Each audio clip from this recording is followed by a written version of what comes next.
Hi, y'all, guys. This is Joey. I'm going to talk about the unofficial announcement of the Miami Sharks into the MLR.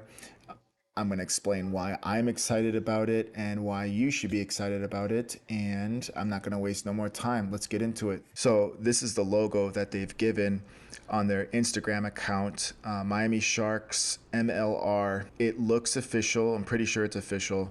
There's already a rugby team in Miami, an amateur one. They're called Trident Miami RFC. It says here in the article that I was reading that it's a team that has an immense amount of Argentines. The majority of them are from Argentina. So if you look at the Miami Tridents, and this was on their Wikipedia page, and this was from 2020, 2021, but you see a lot of Latin influence, and it's great to see, American players too. I'm not saying that, want it to be all Latinos, but you see Argentina, two Colombia players, and, I got family in Colombia, Chile, España, and this is the guy. His name is Marcos Galperin, and this article is talking about what his role would be within the club. He played, I think this is the team, but he's a rugby player. He played for El Club San Andres, which is like the second division of a league called Urba. He plays some serious ruggers. He is the owner of Mercado Libre, which I'll talk about, but he's also doing this in partnership with a lot of people who have history in rugby and who are very, very passionate about bringing rugby to the United States. So that's what this article says here. And one important thing, it says that they're also doing this, that they met with the Argentine player El Puma, Tomás Cubelli. So Tomás Cubelli, who right now plays for the Western Force in Australia. So that's awesome. There he is right there. I'm assuming that some people don't know South America, and that's totally fine. This is Argentina. It's the biggest Spanish speaking country in South America. Brazil here speaks Portuguese, and there's Buenos Aires. And so he lives right now in Montevideo, which is like Uruguay is like the Canada of Argentina.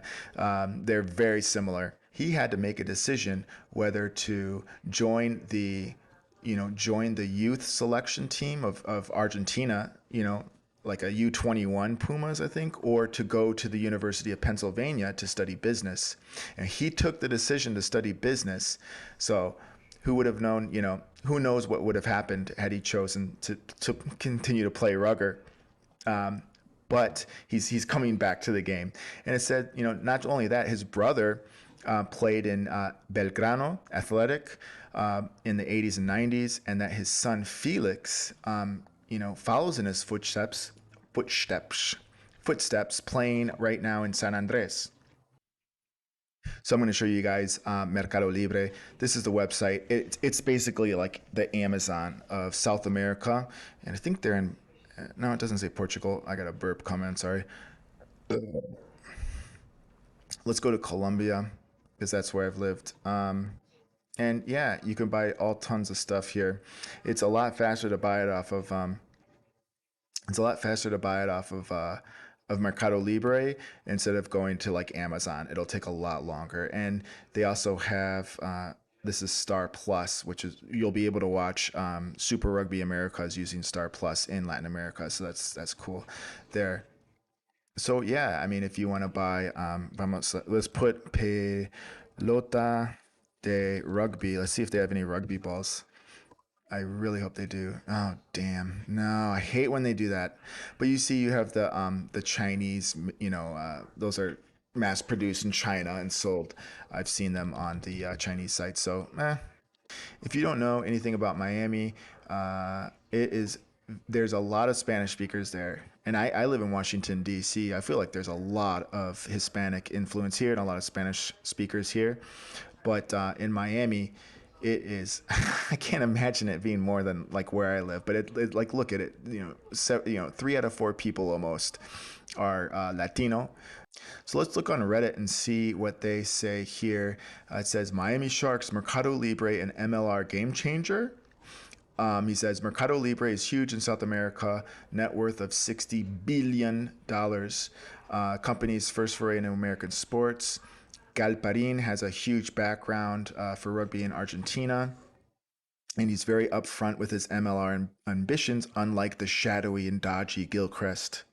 And Galperin has a lot of money, and Mercado Libre is very big in Latin America. Very true. This guy says, didn't even name the team after himself. No vision, no panache. I think that's how you say that word. Panache. Panache. Um, so this guy says, okay, we'll come up with a full list of shark teams: Cell C Sharks, Sail Sharks, Miami Sharks, Shimizu Koto Blue Sharks. I think this is a good thing.